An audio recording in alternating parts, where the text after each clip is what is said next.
So now we're going to talk about the problems in placement. क्या दिक्कतें आती हैं प्लेसमेंट करते टाइम? सबसे मेजर प्रॉब्लम वहां से चालू होती है जहां रिक्रूटर एक इंडिविजुअल की तरफ ज्यादा फोकस करने लगता है as compare to the entire job itself.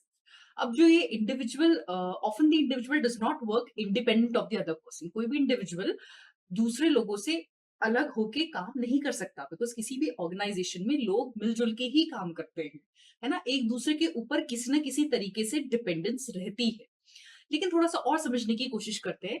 Jobs को अलग अलग कैटेगरीज में बांटा हुआ है और उसके बेसिस पे हम देखेंगे कि प्लेसमेंट्स में क्या दिक्कतें आती है। पहली कुछ जो कैटेगरी है वो है इंडिपेंडेंट जॉब्स। ये इंडिपेंडेंट जॉब्स क्या होती है? यहाँ पे क्या होता है, कोई भी ओवरलैपिंग ऑफ वर्क नहीं होता है। जो काम करने का रूट है एक व्यक्ति का, that is different from the route of the other person. जैसे एग्जांपल के थ्रू इसको समझते हैं। जैसे पोस्टल वर्क है, पोस्ट ऑफिस का जो काम है, वहां पे जो डाकिया है, हर एक डाकिये को उसका अपना अपना एरिया अलॉट कर दिया जाता है कि आप इस एरिया में पोस्ट डिलीवर करेंगे और दूसरा व्यक्ति आप इस एरिया में पोस्ट डिलीवर करेंगे। तो उसमें क्या होता था, एक जो डाकिया है उसका एरिया ऑफ ऑपरेशन दूसरे डाकिये से ओवरलैप नहीं होता था। दोनों की टेरिटरीज अलग अलग थी। तो वहां पे क्या हो गई, ये दोनों इंडिपेंडेंट जॉब्स, वहां पे उनका आपस में कोई डिपेंडेंस नहीं है, वो सब इंडिपेंडेंट है, लेकिन they are dependent on the organisation, right.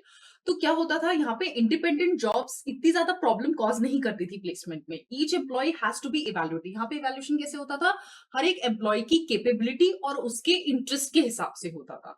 सो अब इस टाइप की जॉब्स में ऑब्जेक्टिव क्या हो जाता है प्लेसमेंट का? In case of independent jobs, the objective becomes to fill the job with people who have at least the minimum required qualification। यहाँ पे हमारा मेन मोटिव रहता है हमें ये देखना कि उनके पास मिनिमम रिक्वायर्ड क्वालिफिकेशन होना चाहिए। Secondly, people should be placed on the job that will make the best possible use of their talents as well as जो जॉब अवेलेबल है उसके हिसाब से उनका टैलेंट मैच होता है या नहीं, और एचआर के क्या कॉन्स्टेंट्स हैं, इन सब चीजों को कंसिडरेशन में लेते हुए we should assign the person to such independent jobs. So in short हम क्या कह सकते हैं, best fit of the person and the job होना चाहिए। Required qualification, required talent, required expertise उस व्यक्ति के पास होनी चाहिए इस पर्टिकुलर इंडिपेंडेंट जॉब को करने की, क्योंकि the person is performing the job by himself, right. Then second category comes is of dependent jobs. अब ये जो डिपेंडेंट जॉब्स होती हैं, एज द नेम सजेस्ट, ये दूसरों पे डिपेंडेंस, दूसरे लोग जो काम कर रहे हैं उनके ऊपर हमारा काम निर्भर करता है। अब कैसे करेगा? इसमें दो कैटेगरीज आती है, एक होती है सिक्वेंशियल और एक होती है पूल्ड। सिक्वेंशियल जॉब्स कैसी जॉब्स होती हैं, जहां पे activity of one employee are dependent on the activities of a fellow employee. इसका बेस्ट एग्जांपल होती है assembly lines, right. Assembly lines में एक व्यक्ति एक काम करेगा, उसके बाद ही दूसरा व्यक्ति उस काम को ले सकता है। जैसे अपन मान के चले पैकेजिंग का काम चल रहा है ना, तो पैकेजिंग के काम में एक व्यक्ति एक फोल्ड कर रहा है और फिर दूसरे व्यक्ति के पास जा रहा है, तो दूसरा व्यक्ति दूसरा फोल्ड कर रहा है और फिर तीसरा व्यक्ति उसको फाइनल पूरा रैप करके आगे बॉक्स में डाल रहा है और चौथा व्यक्ति उस बॉक्स में से उठा के उसको शेल्फ में रख रहा है। तो इस टाइप का जब हम देखेंगे तो ये चार लोग इन्वॉल्व हैं, एक ही काम कर रहे हैं, लेकिन जब तक फर्स्ट फोल्ड नहीं होगा तो सेकंड नहीं हो सकता, और जब तक वो फर्स्ट और सेकंड फोल्ड नहीं होंगे वो पूरा रैप नहीं हो सकता, और जब तक कि वो पूरा रैप नहीं होगा वो नीचे उसको बकेट में आप ड्रॉप नहीं कर सकते, और जब तक कि पूरा वो पैकेजिंग कंप्लीट नहीं हो सकता उसको फाइनल उठा के शेल्फ पे नहीं रखा जा सकता। तो यहाँ पे ये जो चार एम्प्लॉयज थे, इनका काम एक दूसरे के ऊपर डिपेंडेंट हो गया, है ना, and that too in a sequential manner. वो सीक्वेंस बहुत इंपॉर्टेंट है। ऐसे ही करके और जगह भी जो असेंबली लाइंस ये फॉलो करते हैं, वहां पे सीक्वेंशियल जॉब्स में, ये डिपेंडेंट जॉब्स में आपको प्लेसमेंट देखना पड़ता है, राइट, कि आप कैसे प्लेस करोगे कि वो सीक्वेंशियल जॉब लोग अच्छे से उसको कैरी आउट कर सके। फिर आती हैं पूल जॉब्स। पूल जॉब्स में क्या होता है, there is high interdependence among jobs. The final output is the result of the contribution of the all workers। तो ये पूल जॉब्स आजकल तो सभी जगह मोस्टली पूल जॉब्स ही हैं, जहां पे जो आपकी टीम है उसका overall performance is more important. और वहां पे क्या होता है, उस पूरी टीम में कोई एक व्यक्ति पूरा काम नहीं कर सकता, उनका पूरा काम एक दूसरे के ऊपर डिपेंडेंट रहता है। जैसे अपन एग्जांपल ले कि एक कोई डिपार्टमेंट है किसी यूनिवर्सिटी का, तो उस डिपार्टमेंट की सक्सेस के लिए या वो पूरा डिपार्टमेंट का काम कंप्लीट होने के लिए कोई एक व्यक्ति पूरे डिपार्टमेंट का काम नहीं कर सकता। इसलिए हम डिपार्टमेंट में अलग-अलग लोगों को एम्प्लॉय करते हैं।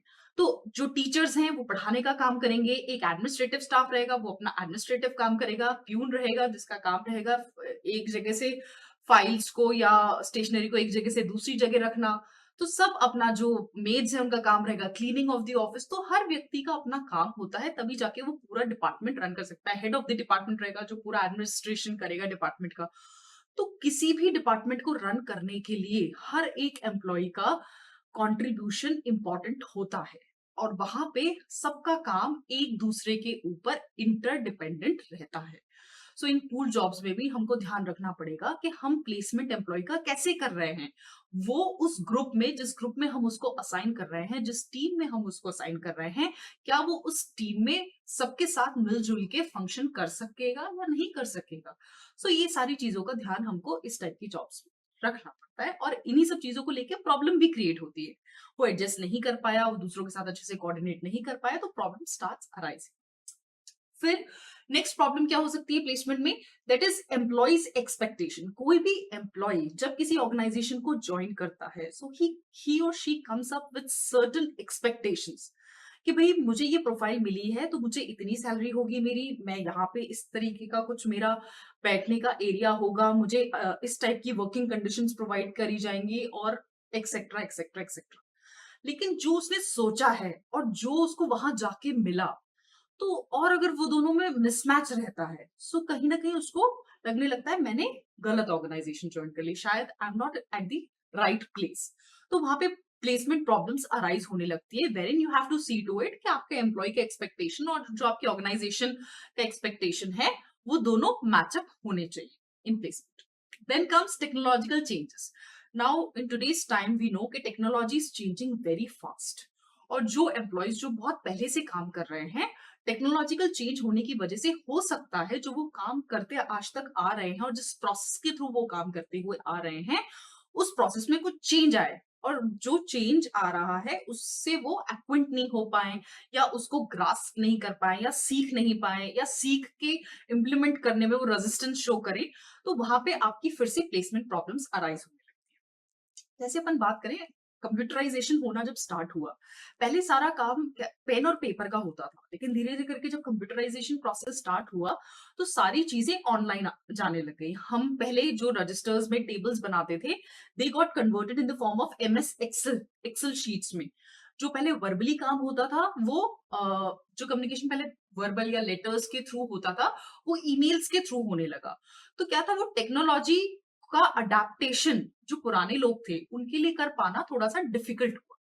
ऐसे ही जब पैंडेमिक आया तो जो टीचिंग का प्रोसेस है, पहले तो था ब्लैक बोर्ड टीचिंग होता था, व्हाइट बोर्ड टीचिंग होती थी, लेकिन धीरे धीरे करके जब जैसे ही पैंडेमिक आया तो ऑनलाइन टीचिंग बूम में आ रही थी, लेकिन उतने बूम में नहीं थी जितनी बूम में वो कब आई, पैंडेमिक के टाइम में, क्योंकि पैंडेमिक में everything went online.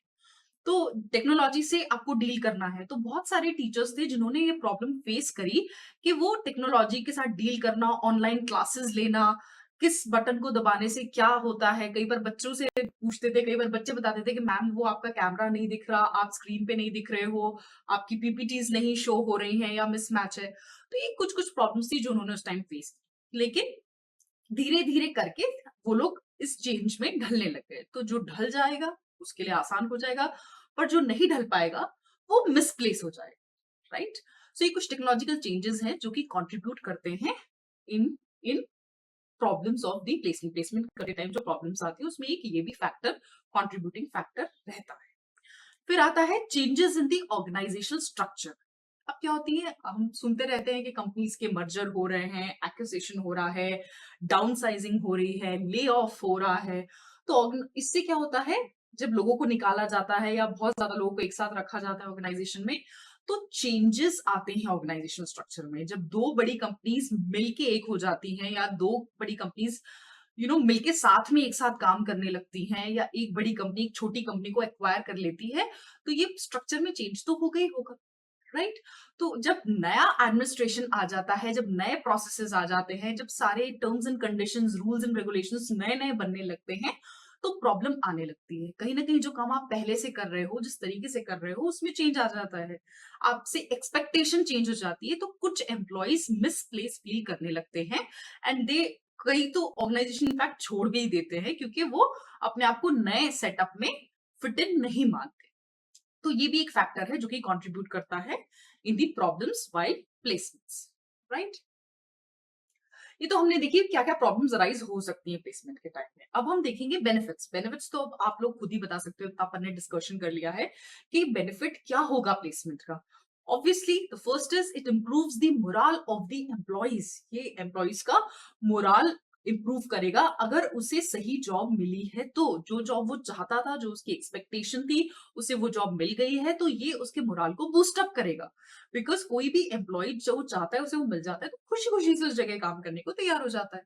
Then second point is it reduces the employee turn over. Obviously right placement जो है वो किसी भी एम्प्लॉय को ऑर्गेनाइजेशन से बांधे रखता है, क्योंकि उसके ये नहीं, अगर आपको कोई काम करना पसंद नहीं होगा तो आप वो काम करना कभी पसंद नहीं करोगे। कुछ दिन शायद कर भी लोगे जैसे तैसे करके, बट एक पॉइंट पे आके आपको रियलाइज होगा कि no, this is not what I meant to do, तो आप वो जगह को छोड़ के चले जाओ। लेकिन अगर आप वही काम कर रहे हो जिस काम को करना आप बहुत इंजॉय करते हो, you look forward to it, और आप उस ऑर्गेनाइजेशन के साथ, उस पोजीशन के साथ बंधे रहोगे, आप छोड़ के जाने के बारे में नहीं सोचोगे। बिकॉज एक थॉट आता है कि हम मैं कहीं और गया और मुझे कुछ ऐसा काम मिल गया जो मैं इंजॉय नहीं किया या मैं नहीं अच्छा परफॉर्म कर पाया, तो एम्प्लॉय के दिमाग में भी बहुत सारे थॉट्स आते हैं। तो जब आपका राइट प्लेसमेंट होता है तो वो मदद करता है हमें एम्प्लॉय टर्नओवर को रिड्यूस करने में। आपका एम्प्लॉय जल्दी आपकी ऑर्गेनाइजेशन को छोड़ के नहीं जाता, वो आपकी ऑर्गेनाइजेशन के साथ लंबे समय तक काम करने की कोशिश करता है। फिर जो थर्ड है, it decreases accident rates. Obviously जब आपने सही व्यक्ति को सही पोजीशन पे रखा है और उसे सारा काम अच्छे से समझाया है, तो वो एक्सीडेंट रेट्स उससे डिक्रीज होंगे, वो अपने काम को सही तरीके से करेगा और गलतियां नहीं करेगा। और जब गलतियां नहीं होंगी तो ऑब्वियसली क्या होगा, it will going to enhance the labour productivity. उस एम्प्लॉय की प्रोडक्टिविटी बढ़ेगी, मतलब उसका इनपुट आउटपुट का रेशो इंक्रीज होगा। जितना वो इनपुट दे रहा है और उससे जो आउटपुट निकल के आ रहा है वो बढ़ता जाएगा। क्यों? क्योंकि वो सेटिस्फाइड है अपने काम से, वो अपने काम में बेस्ट ऑफ द बेस्ट दे रहा है और वो वेस्टेज नहीं कर रहा किसी भी रिसोर्स का, है ना। जो लॉसेस हो सकते थे एक मिसप्लेस्ड एम्प्लॉय के थ्रू, वो उससे नहीं हो रहे, because he is rightly placed in the right position, right. वे जो फिफ्थ पॉइंट है, benefit of placement, it clarifies the expectation. आपको जिस पोजीशन पे रखा गया है तो आपसे एक्सपेक्टेशन क्लियर हो जाती है, भाई इस प्रोफाइल में आपको ये काम करना है, ठीक है। तो इस तरीके से ये सारे 5 बेनिफिट्स आपके निकल के आए। It improves the morale of the employee, ये लेबर टर्नओवर को कम करता है, ये एक्सीडेंट रेट्स को डिक्रीज करता है, ये लेबर प्रोडक्टिविटी इंक्रीज करता है, और ये एक्सपेक्टेशन जो है वो क्लेरिफाई करता है एक एम्प्लॉय की, जिससे हम उससे मैक्सिमम पॉजिटिव आउटकम रिसीव कर सके, राइट। तो ये तो था अपना पूरा प्लेसमेंट का टॉपिक। अब अपन एक नया कॉन्सेप्ट इसमें देखेंगे। जैसे अपन ने उधर मून लाइटिंग देखा था, राइट, रिक्रूटमेंट वाले में। अब इसमें अपन देखेंगे एक टर्म यूज होती है which is out placement.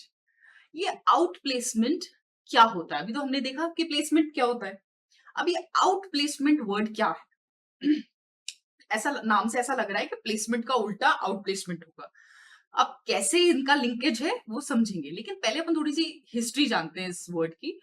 What happened, मतलब 40-50 इयर्स अगो इन 1980s और 1990s, क्या हुआ, बहुत ज्यादा डाउन साइजिंग होने लग गई ऑर्गेनाइजेशंस में। वो ले ऑफ बढ़ गए, बहुत ज्यादा लोगों को काम से निकालने लगे, जो भी रीजंस रहे उस टाइम, जो भी क्राइसिस हो। तो बहुत ज्यादा ऐसा ले ऑफ और रिडंडेंसीज और ये सारी चीजें हो रही थी, downsizing of the organisation हो रहा था। तो क्या था कि जो एम्प्लॉयज थे उनके मन में बहुत फियर था, बहुत सेंस ऑफ इनसिक्योरिटी थी। तो जिसकी वजह से ऑर्गेनाइजेशंस ने सोचा कि भाई ऐसा क्या किया जाए जिससे हम एम्प्लॉयज को भी डिमोटिवेट ना करें, and at the same time we must able to fulfil our purpose also. Because कई बार होता है कि ऑर्गेनाइजेशन के पास इतना पैसा नहीं होता कि वो इतने सारे लोगों को रख सके और उनको पे कर सके। तो वो क्या करती है, अपने स्टाफ को कम कर देती है, सिर्फ उतना रखती है जितनों को वो पे आउट अच्छे से कर सके, जिनका देखरेख वो अच्छे से कर सके। लेकिन वो जिन लोगों को निकाल रही है उनके ऊपर एक नेगेटिव इम्पैक्ट आता है। तो उस नेगेटिव इम्पैक्ट को रिड्यूस करने के लिए ये आउट प्लेसमेंट जो है ये करना चालू किया ऑर्गेनाइजेशंस ने। Now what is this out placement? Outplacement is any service that assists a departing employee with obtaining a new job or transitioning to a new career. So access to outplacement services is offered by some employers as well as an employee benefit to their staff. So ये जो service थी इसमें क्या करना चालू किया organisations ने, जो एम्प्लॉइज हैं जो ऑर्गेनाइजेशन से जाएंगे या वो जिनको निकाल रही है उन्हें वो असिस्टेंस प्रोवाइड करती थी एक नया जॉब ढूंढने के लिए। और वो किस तरीके से असिस्टेंस प्रोवाइड करती थी उनको, असिस्टेंस प्रोवाइड करने का उनका तरीका था कि उनको एम्प्लॉय काउंसलिंग दे दी, है ना, प्रोफेशनली उनको कुछ करियर ऑप्शंस बता दिए कि आप इस तरीके से कर सकते हो, उनको थोड़े से टाइम के लिए मॉनिटरी हेल्प दे दी, 1 महीने 2 महीने की उनको सैलरी दे दी कि भाई you can find a job for yourself. So जिस भी एम्प्लॉय को टर्मिनेट किया है और उसको हम मदद कर रहे हैं क्या करने में, एक नई जॉब ढूंढने में, और उसके लिए हम कई बार उसको रिज्यूम राइटिंग में भी मदद करते हैं, उसकी जॉब सर्च में उसकी जॉब कोचिंग करते हैं। तो ये सारी चीजें करना ऑर्गेनाइजेशंस ने स्टार्ट किया। तो आउटप्लेसमेंट क्या था, outplacement can have benefits and cost for both employer and employee and as a part of total compensation cost of companies labour force. तो क्या हुआ, आउटप्लेसमेंट जो था उसमें बेनिफिट भी था और कॉस्ट भी इन्वॉल्व थी, दोनों के ऊपर, एम्प्लॉयर के ऊपर भी और एम्प्लॉय के ऊपर भी, क्योंकि कुछ ना कुछ आपको कॉम्पनसेशन देना पड़ता था जिसको आप टर्मिनेट कर रहे हो या निकाल रहे हो उस एम्प्लॉय को, तो एम्प्लॉयर को देना पड़ता था। और फिर एम्प्लॉय के ऊपर भी क्या होता था, एक एक वो बर्डन रहता था कि now I will be jobless. तो उस स्ट्रेस को कम करने के लिए आउटप्लेसमेंट चीज चालू की, राइट। तो इस रिस्क को मिटिगेट करने के लिए हमने ये आउटप्लेसमेंट तरीका चालू किया। तो अब आप लोगों को समझ में आ गया होगा कि आउटप्लेसमेंट क्या होता है, राइट। एक बार और इसकी डेफिनेशन को रीड कर लेते हैं। Outplacement is any service that assists a departing employee with obtaining a new job or transitioning to a new career. आप नई जॉब ढूंढने में या कोई नया करियर स्टार्ट करने में जब ऑर्गेनाइजेशन आपको असिस्ट करे, जब आपको टर्मिनेट कर दिया गया है या ड्यू टू सर्टेन रीजंस निकाल दिया गया है, तो उसको आउटप्लेसमेंट कहते हैं, राइट। तो ये था आपका आउटप्लेसमेंट। तो अब हमने देख लिया induction, orientation, placement and all. अब कुछ रियल एग्जांपल्स जो है, रियल लाइफ एग्जांपल्स जो कंपनीज एक्चुअली में प्रैक्टिसेस फॉलो करती हैं इंडक्शन और ओरिएंटेशन को लेके, वो थोड़ा समझते हैं। अवीवा लाइफ इंश्योरेंस है, वहां पे जो इंडक्शन ओरिएंटेशन होता है वहां पे क्या करते हैं वो लोग, ग्रुप्स में डिवाइड कर देते हैं न्यू ज्वाइनीज को और उनका ब्रेन स्टॉर्मिंग सेशन करवाते हैं। उन ग्रुप्स में डिवाइड कर दिया, उसके बाद उनका ब्रेन स्टॉर्मिंग सेशंस कराते हैं और उनके कुछ कुछ उनको टॉपिक दे दिया जाते हैं जिसपे बोला जाता है आप ब्रेन स्टॉर्म करके सोल्यूशन निकालो। और वहां पे हमेशा वेटेज दिया जाता है किस चीज को, टू ग्रुप परफॉर्मेंस, कि उस पूरे ग्रुप ने क्या सोल्यूशन निकाला। इंडिविजुअल एक्शन या इंडिविजुअल परफॉर्मेंस पे उनका फोकस नहीं रहता। तो वो अपने इंडक्शन और ओरिएंटेशन प्रोसेस में ही इस एक्टिविटी के थ्रू, ब्रेन स्टॉर्मिंग सेशन के थ्रू ये क्लैरिफाई कर देते हैं, for us group performance matters the most, right. So इस तरीके से वो अपना इंडक्शन ओरिएंटेशन प्रोग्राम कंडक्ट करते हैं। फिर गोदरेज और भारतीय एक्सा लाइफ इंश्योरेंस जो है, ये एक बड़ी मेंटर प्रोग्राम रन करती है जहां पे जो नया रिक्रूट है उसे एक मेंटर असाइन कर दिया जाता है, may be for a period of से 1 ईयर, ठीक है। वो मेंटर जो है वो उसको नर्चर करेगा, फॉस्टर करेगा फॉर अ ईयर। और जो मेंटर रहता है that is not like a boss जो कि आपको डराए धमकाए या इंटिमिडेट करे in any sense, no, they have a very developmental kind of an approach, right. और उसके बाद उनको एक मेंटर असाइन कर दिया 1 साल के लिए और फिर उनको एक बडी असाइन किया जाता है फॉर द फर्स्ट 3 मंथ्स, है ना, we are just taking an example. तो पहले 3 महीने के लिए उनको एक बडी असाइन कर दिया जाता है इन ऑर्डर टू, अब ये क्यों कर रहे हैं हम मेंटर और बडी असाइन, ताकि जो नया रिक्रूट है वो अपनी कॉर्पोरेट लाइफ में अच्छे से एडजस्ट कर पाए और स्मूथली फंक्शन कर पाए, राइट। तो अब इसको अपन ऐसे समझें जैसे अपनी फैमिली में पापा है, पापा मम्मी है, दे आर पेरेंट्स ना, तो कुछ भी गलत काम करें तो उनसे डर लगता है अपन को, है ना। तो they are like a mentor, लेकिन उनकी अप्रोच क्या रहती है कि नहीं, हमारा बच्चा अच्छा बने, अच्छी चीजें सीखे, गलत चीजों में इन्वॉल्व ना हो। तो वो हो गए अपने मेंटर। और अपने जो भाई बहन हैं, जो फ्रेंड्स हैं, वो कौन हो गए, अपने बडी। तो बड़े भाई बहन, तो वो अपने हो गए बडी। तो बड़ी क्या, वो अपने साथ में इक्वल लेवल पे रह के अपन को चीजें बताते हैं, सिखाते हैं, समझाते हैं, और इस तरीके से आर फैमिली फंक्शंस। इसी तरीके से उन्होंने बडी और मेंटर प्रोग्राम चालू किया था जहां पे मेंटर हो गए जो कि हेड्स रहते हैं और जो बडीज हैं वो आप ही के लेवल पे आप ही के साथ काम करते हैं, लेकिन वो उस ऑर्गेनाइजेशन में क्योंकि कुछ समय से काम कर रहे हैं तो उन्हें वर्किंग स्टाइल, वर्किंग पैटर्न और एक्सपेक्टेशंस पता होती हैं, जिससे वो आपकी मदद करते हैं कि आप अच्छे से अपने काम को कर सकें और नए वर्किंग एनवायरनमेंट में एडजस्ट हो पाएँ। सो ये थी इंडक्शन ओरिएंटेशन स्ट्रैटेजी जो कि गोदरेज और भारतीय एक्स लाइफ इंश्योरेंस फॉलो करते हैं। और ऐसे ही कुछ और ऑर्गेनाइजेशंस हैं जो कि इंडक्शन ओरिएंटेशन में कुछ छोटे-छोटे कॉम्पिटिशन्स कराती हैं, कुछ मेंटरिंग डे रखती हैं। तो इस तरीके से क्या होता है, एक ऑफिस कल्चर सेटअप होता है और थोड़ा-सा ह्यूमर आता है, सीखने के नए तरीके इन्वेंट होते हैं और साथ ही साथ में एक एम्प्लॉयी की, एक नए रिक्रूट की प्रोडक्टिविटी में भी एनहांसमेंट होता है। So these were the some of the example which companies